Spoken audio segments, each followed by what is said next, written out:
بسم اللہ الرحمن الرحیم ایاک نعبد و ایاک نستعین۔ میں آج ویسے دیکھ رہا ہوں بڑی سنجیدہ قسم کی میٹنگ ہے، کوئی تالی نہیں بجا رہا، کوئی بول نہیں رہا، بیچارے شکلوں میں کوئی عجیب سی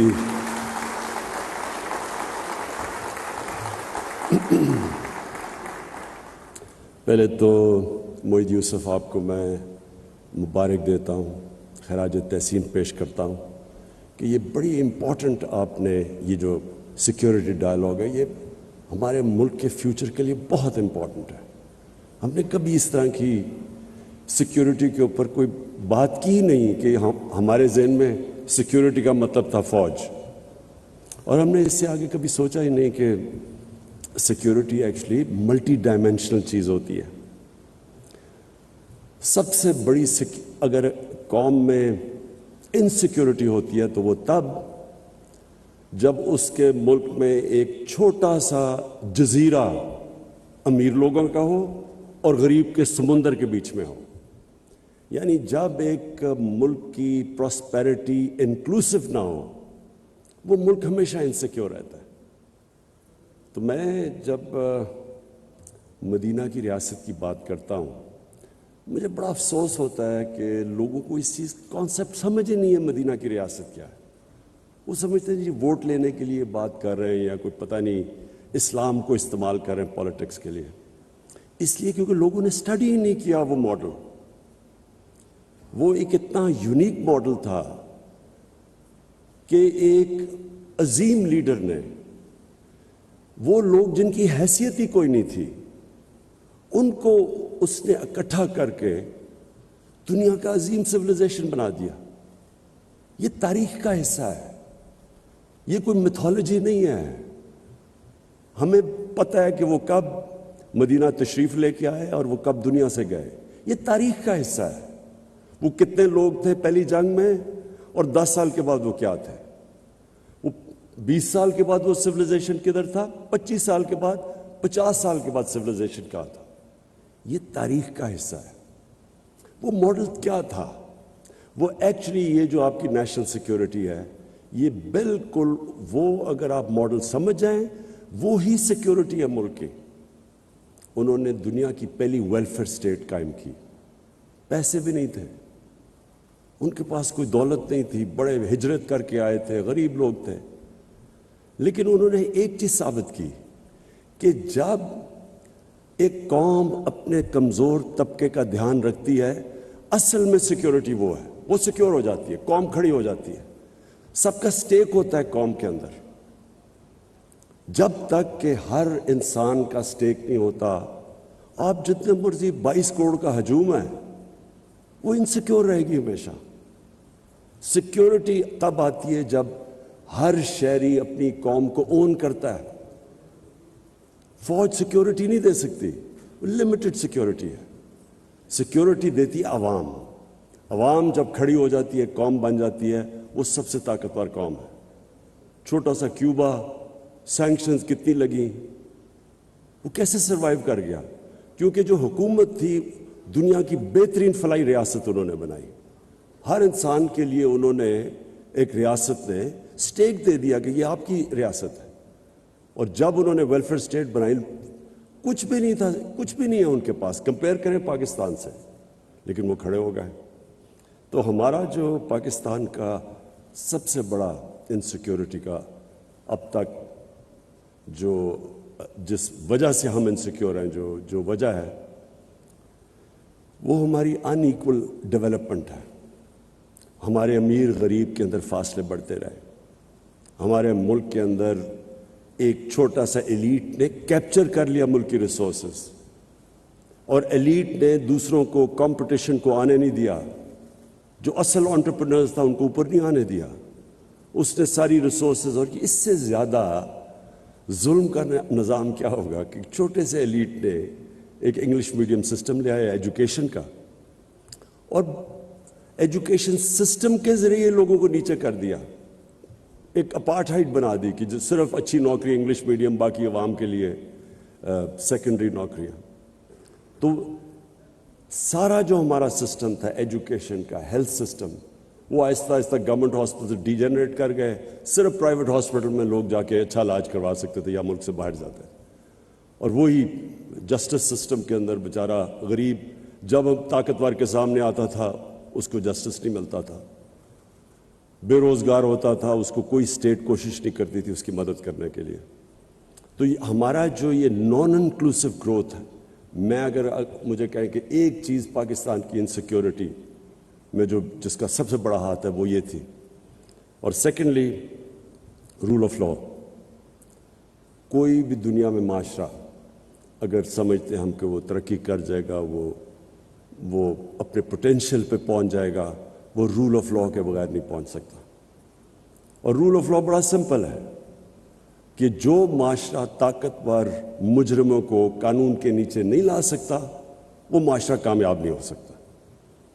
اور یہ جو دو سب سے امپورٹنٹ چیزیں تھیں یہ ریاست مدینہ میں, اور بڑے انہوں نے زبردست پرنسپلز لے کیے تھے, لیکن اس کی فنڈامنٹل جو بیسس تھا وہ نمبر 1 تھا ویلفیئر اسٹیٹ, نمبر 2 تھا رول آف لا. کیونکہ رول آف لا بھی لوگوں کو اسٹیٹ کے ساتھ جوڑ دیتا ہے. ایک اسٹیٹ جو مجھے انصاف دیتی ہے میں اس کا حصہ بننا چاہتا ہوں, جس کے اندر میرے رائٹس پروٹیکٹڈ ہیں, میری جان اور مال کی حفاظت ہے, میں کمزور سے کمزور ہوں لیکن اسٹیٹ مجھے پروٹیکٹ کرتی ہے, میں اس اسٹیٹ کا حصہ بننا چاہتا ہوں. تو اگر آپ یہ دیکھیں ہندوستان کی تاریخ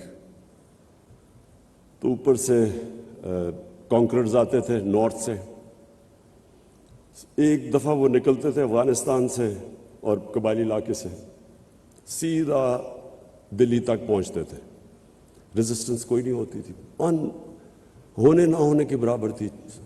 کیوں نہیں لوگ ریزسٹ کرتے تھے؟ کیونکہ لوگوں کا سٹیک ہی نہیں تھا سسٹم میں. فیوڈل سسٹم تھا, اوپر جو بیٹھا ہوا تھا اس کو کوئی جو وہ چاہے کر سکتا تھا, نچلے والوں کے رائٹس ہی کوئی نہیں تھے. تو جو اوپر بیٹھا ہوتا تھا وہ اگر ریپلیس کر دیں تو ان کو فرق نہیں پڑتا تھا, دوسرا جو مرضی آ کے اوپر بیٹھ جائے. سو جو نیچے لوگ تھے جب آپ ان کا سٹیک ہی نہیں تھا تو وہ سارے کوئی ریزسٹ نہیں کرتا تھا.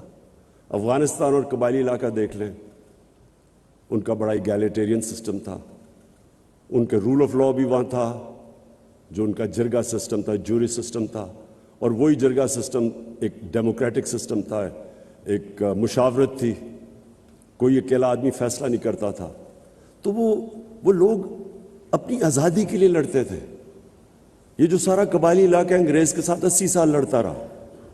افغانستان ہے آپ کے سامنے, جو باہر سے آیا اسے ریزسٹ کیا, کیونکہ وہ لوگ آزاد لوگ ہی آزادی کے لیے لڑتے ہیں.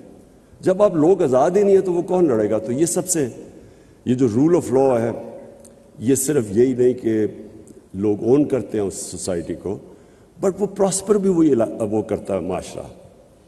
یہ جو بار بار میں اپنے لوگوں کو یونائٹڈ نیشن سیکرٹری جنرل کی جو رپورٹ ہے, فیکٹ آئی پینل کی رپورٹ ہے, جس میں وہ کہتے ہیں کہ 1.6 ٹریلین ڈالرز, 1.6 ٹریلین ڈالر, 1600 ارب ڈالر ہر سال غریب ملکوں سے جاتا ہے امیر ملکوں سے اللیگلی, منی لانڈر ہو کے. غریب ملکوں سے جاتا ہے امیر ملکوں سے. کون لے کے جاتا ہے؟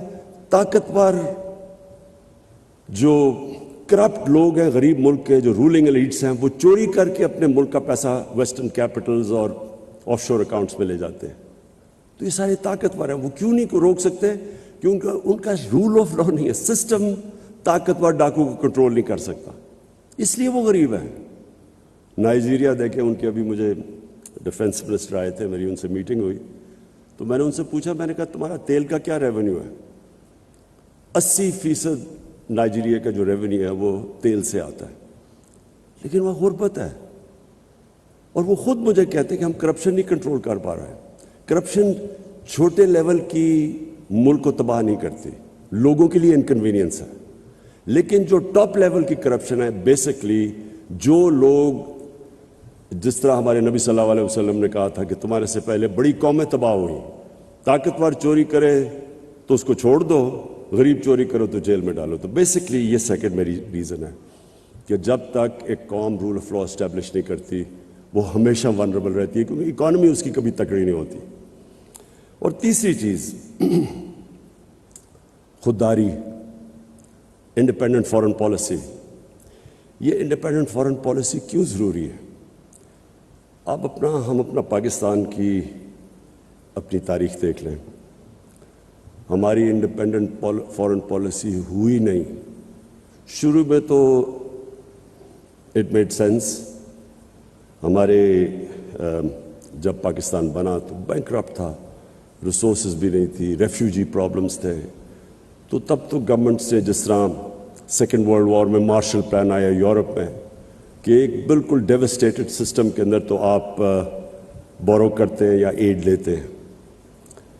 لیکن جو ہماری ڈپینڈنسی ہو گئی اس کے اوپر, یہ سب سے بڑا نقصان ہوا ہے پاکستان کو. اگر مجھے کوئی کہنا کہ ایک آپ وجہ بتا دیں اس کے علاوہ رول آف لا اور انکلوسو گروتھ نہ ہونے کی وجہ سے, اگر مجھے آپ کہنا ایک اور وجہ ہے کہ ہمارا ملک کیوں نہیں اپنے پوٹینشیل پہ پہنچ سکا. 60s میں پاکستان سارے ایشیا میں مثال دی جاتی تھی ایز اے ڈیولپمنٹ ماڈل, تو کیوں نہیں ہوا؟ اس کی وجہ یہ تھی کہ ہمارے میں ڈپینڈنسی سنڈروم آ گیا. ہم نے اپنے اندر جو انسان کے اندر اللہ نے طاقت دی ہے وہ ہم نے کبھی ڈسکور کرنے کی کوشش نہیں کی.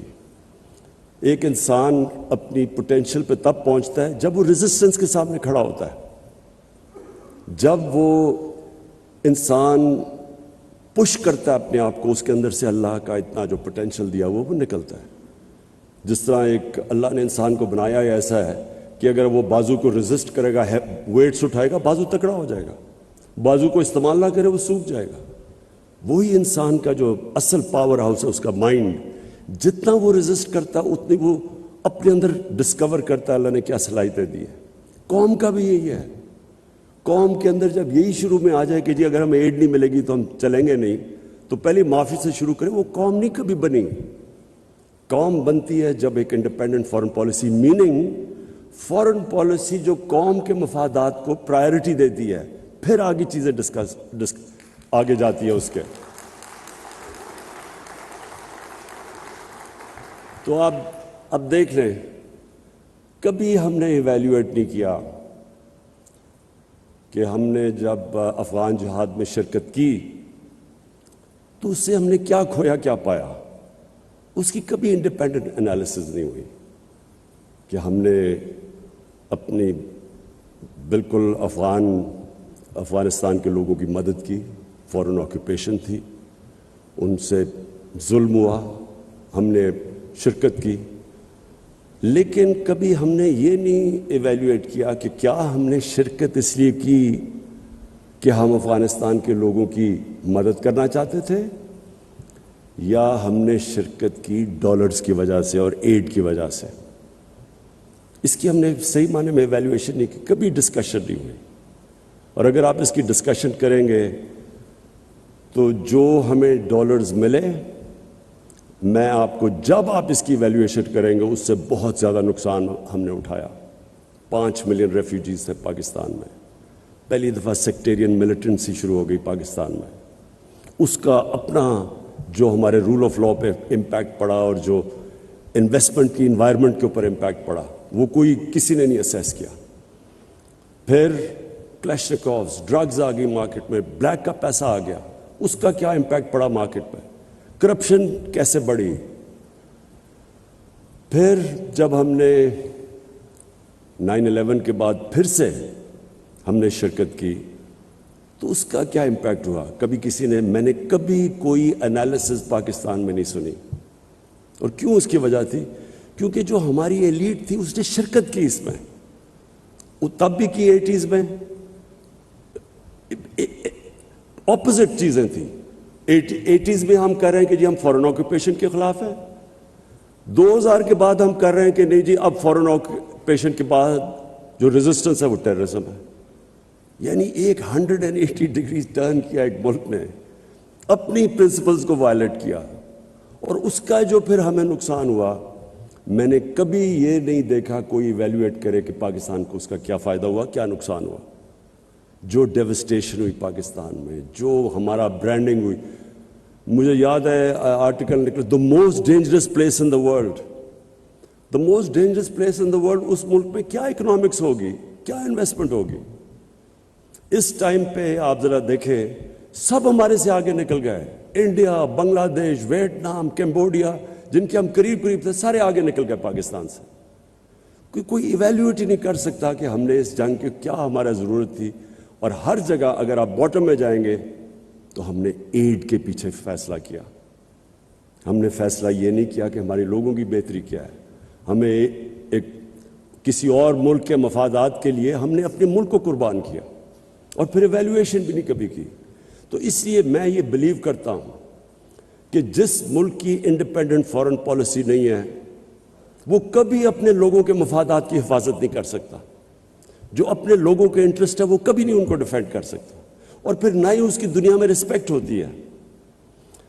ہم نے پوری کوشش کی اپنے 3.5 سال میں کہ پاکستان کی فارن پالیسی آزاد ہو. بلاک پالیٹکس سے ہم بچیں. ہم برانڈ نہ ہوں کہ ہم اس بلاک میں یا دوسرے بلاک میں. ہم صرف فیصلہ کریں کہ پاکستان کے 22 کروڑ لوگوں کے فائدے میں کیا چیز ہے. ہماری پالیسی صرف اس سے کرافٹ ہو. یہ نہ ہو کہ جو ہمیں ادھر سے حکم ملے تو ہم ادھر چلے جائیں. اور میں سمجھتا ہوں کہ جو پاکستان کو رسپیکٹ ملا ہے، کوئی انڈیپینڈنٹ اس کی ایویلیویشن کروائے کہ 3.5 سال میں جو پاکستان کی فارن پالیسی میں انٹرنیشنلی جو ہمیں رسپیکٹ ملا یہ کبھی پاکستان کو پہلے نہیں ملا.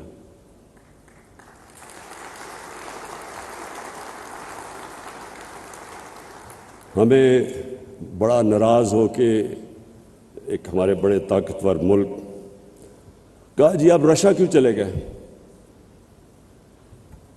ایک ملک کو کہہ رہے ہیں کہ آپ نے رشیا کا دورہ کیوں کیا ہے اور غصے ہو گئے ہیں. ہندوستان جو ان کا ایلائی ہے کوڈ کے اندر، ان کا ایلائی ہے، اس کی پوری مدد کر رہے ہیں. وہ نہ تو صرف ہندوستان وہ روس سے نیوٹرل ہے، وہ ان سے تیل امپورٹ کر رہے ہیں جب ان کے اوپر کوشش کر رہے ہیں سینکشنز لگانے کی کہ رشیا کو پریشرائز کریں. اور میں آج بیان پڑھ رہا ہوں برطانیہ کی فارن سیکرٹری کا کہ جی ہم ہندوستان کو نہیں کہہ سکتے ان کی انڈیپینڈنٹ فارن پالیسی ہے، اٹس این انڈیپینڈنٹ کنٹری. تو ہم کیا ہیں؟ ہمیں تو صرف آپ وہاں کیوں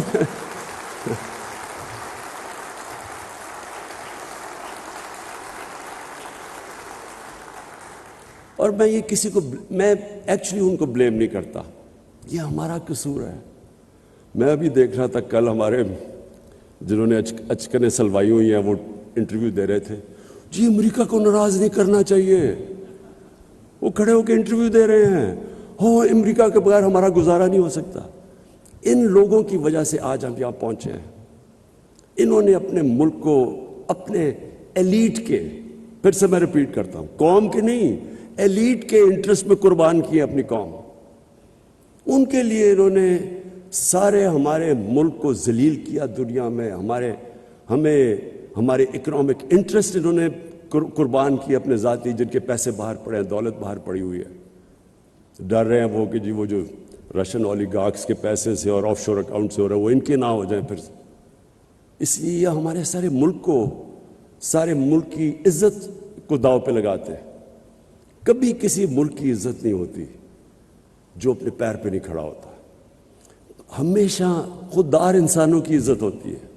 غیرت مند انسان کی ساری دنیا عزت کرتی ہے. جو اپنی عزت ہی نہیں کرتا اس کی کس نے عزت کرنی ہے؟ وہ حکم دیتے ہیں، ہم تمہیں اگر یہ تم نے اس فلانے کو نو کانفیڈنس میں شکست نہ دی تو بڑے کانسیکوینسز ہوں گے. یہ کبھی کوئی ایک ملک کو کوئی اس طرح کا تھریٹ دے سکتا ہے؟ کیا ہم کو یعنی کیسے ایک قوم کی، میں آپ کو یقین بتاؤں کہ ان کے اپنے اخباروں میں یہ پتہ چل جائے تو وہ ان کی ایڈمنسٹریشن کو اپنے اخباروں سے خوف آئے کہ ایسے کوئی کسی کے افیئرز میں مداخلت نہیں کرتا. یہ ہماری غلطی ہے. ہم نے ان کو امپریشن دیا کہ جی آپ کے بغیر ہم زندہ نہیں رہ سکتے. تو میں اس کو سمرائز کرتا ہوں. نیشنل سیکیورٹی ملٹی ڈائمینشنل چیز ہے. سب سے بڑی ڈپینڈ کرتی ہے کہ آپ کی قوم آپ کے ساتھ، ملک اور قوم، گورنمنٹ اور قوم ایک ہی ہیں. جب وہ ایک ہو جاتے ہیں کوئی چیز امپاسبل نہیں ہوتی. اور وہ تب ہوتی ہے جب کہ گورنمنٹ لوگوں کے انٹرسٹ، ان کے نیڈز کی دھیان رکھتی ہے. مجھے جو سب سے بڑی خوشی ہے وہ یہ کہ ہم نے وہ کام کیا جو ڈیولپ ملکوں کے اندر بھی نہیں ہے. Universal health coverage. ہم نے ہیلتھ کارڈ لے کے آئے ہیں جتنے ہمارے صوبے ہیں، پنجاب، کے پی، گلگت بلتستان اور آزاد کشمیر، ہر خاندان کو ہم نے ہیلتھ کارڈ دیا ہے، ہیلتھ انشورنس. 10 لاکھ روپیہ خاندان کسی بھی ہاسپٹل میں جا کے علاج کروا سکے. یہ یاد رکھیں، گورنمنٹ میں نہیں، وہ جو پرائیویٹ ہاسپٹل کا سوچ بھی نہیں سکتا تھا، آج غریب سے غریب آدمی جا کے پرائیویٹ ہاسپٹل پہ اپنا علاج کروا سکتا ہے. یہ اس لیے کہ جو سب سے زیادہ ونربلٹی ایک انسان کی ہوتی ہے وہ جب اس کے گھر میں بیماری ہو اور اس کے پاس پیسہ نہ ہو علاج کروانے کا. یہ سب سے زیادہ ایک گھر میں عذاب ہوتا ہے. اور ہم نے جتنی بھی اس کی ریسرچ اور سرویز کی گئی ہیں، ایک خاندان جو گزارا کر رہا ہوتا ہے، اچھا بھلا پیر پہ کھڑا ہوتا ہے، ایک بیماری کی وجہ سے وہ غربت کی لکیر کے نیچے چلا جاتا ہے، بورو کرنا پڑتا ہے ان کو پیسہ. تو یہ میں سمجھتا ہوں کہ ہمارا سب سے بڑا ہماری اچیومنٹ ہے. اس کے بعد جو بھی ہمارے سوشل پروٹیکشن پروگرامز ہیں جو کبھی پاکستان میں نہیں آئے، تو کوشش یہ ہے کہ نچلے لوگوں کو اوپر اٹھائیں اور ان کو انکلوڈ کریں. جو سٹرگل ہے وہ پاکستان کی سب سے بڑی سٹرگل رول آف لاء کی ہے. طاقتور مافیاز، رولنگ ایلیٹس، ان کو عادت پڑی ہوئی ہے، یہ سب سے زیادہ ریزسٹ کرتے ہیں کہ اپنے آپ کو قانون کے نیچے لانے کے لیے. اور یہ ہماری ایک جنریشن کی بہت بڑی سٹرگل ہے، اور انشاءاللہ یہ کرٹیکل ہے. جب ہم جیتیں گے تو یہ ملک ایک اور ہی لیول پہ چلا جائے گا. اور آخر میں یہ جو خودداری ہے، یہ میرا بلیف ہے کہ انسان اپنے پوٹینشیل پہ پہنچتا ہی نہیں جب تک وہ اپنے پیر پہ کھڑا نہیں ہوتا، اور جب تک وہ اپنے آپ کو چیلنج کے سامنے کھڑا نہیں ہوتا. جو بھی آسان راستہ لیتا ہے وہ کبھی بھی آسان راستہ لے کے کسی نے بڑے کام نہیں کیے. قوم بھی جب تک وہ اپنے آپ کو چیلنجز، اور وہ چیلنج آتا ہی تب ہے جب آپ کی انڈیپینڈنٹ فارن پالیسی ہو، لیکن رسپیکٹ تب آتا ہے. اور میں یہاں ہندوستان کو داد دوں گا کہ ان کو جس طرح کی انہوں نے فارن پالیسی رکھی ہے، ہمیشہ انہوں نے ان کی فارن پالیسی انڈیپینڈنٹ رہی ہے، اپنے لوگوں کے لیے رہی ہے، اور وہ بڑا پروٹیکٹ کرتے ہیں اپنی انڈیپینڈنٹ فارن پالیسی. اور انڈیپینڈنٹ فارن پالیسی سے یہ ہے، میں صرف اپنی آخر میں کنکلوڈ کروں کہ ہم نے سعودی عربیہ، ترکی سے، ایران سے، ان کی آپس میں اختلاف پوری کوشش کی، بجائے یہ کہ ہم فریق بنے. ہم نے کوشش کی کہ ان کو اکٹھا کرنے کی. پھر افغانستان میں پاکستان کا بہت بڑا رول ہے. ہم نے پوری کوشش کی کہ جو افغانستان کا پیس پروسیس ہے اس کو ہم آگے بڑھائیں. یہ جو بھی یوکرین کی کانفلکٹ جس پہ ہمارے پرانے دوستوں کو بڑا غصہ چلا کہ کیوں چلا گیا میں رشیا، اس میں آپ کو بتاؤں کہ یورپین یونین کاؤنسل کے پریزیڈنٹ نے مجھے ٹیلی فون کر کے کہا، کیونکہ ہم نیوٹرل تھے، انہوں نے ہمیں کہا کہ ہم اور چائنا کے ساتھ مل کے کوشش کریں کہ یہ جو کانفلکٹ ہے اس کی کوئی ریزولوشن کی طرف جائے. پھر یوکرین کے پریزیڈنٹ زیلنسکی نے مجھے کال کی، اس نے بھی مجھے کہا کہ ہم کوشش کریں کہ چائنا کے ساتھ مل کے اس کانفلکٹ کی ریزولوشن پہ جائے.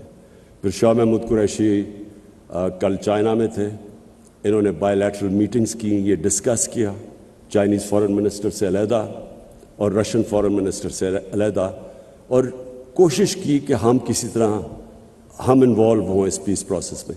لیکن یہ صرف تب ہو سکتا ہے جب آپ نیوٹرل ہوں، جب آپ کو کوئی بلاک پالیٹکس کا حصہ نہ سمجھے، بیکاز اس وقت تو آپ کی کریڈیبلٹی ختم ہو جاتی ہے.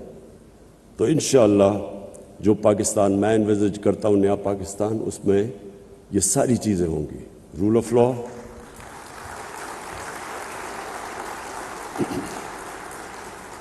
لاء، فلاحی ریاست جس میں انسانیت ہو، جس میں انکلوسو گروتھ ہو، اور ایک انڈیپینڈنٹ فارن پالیسی جس کا صرف ایک مقصد ہو کہ ہمارے لوگوں کے انٹرسٹ کو پرائرٹائز کیا جائے.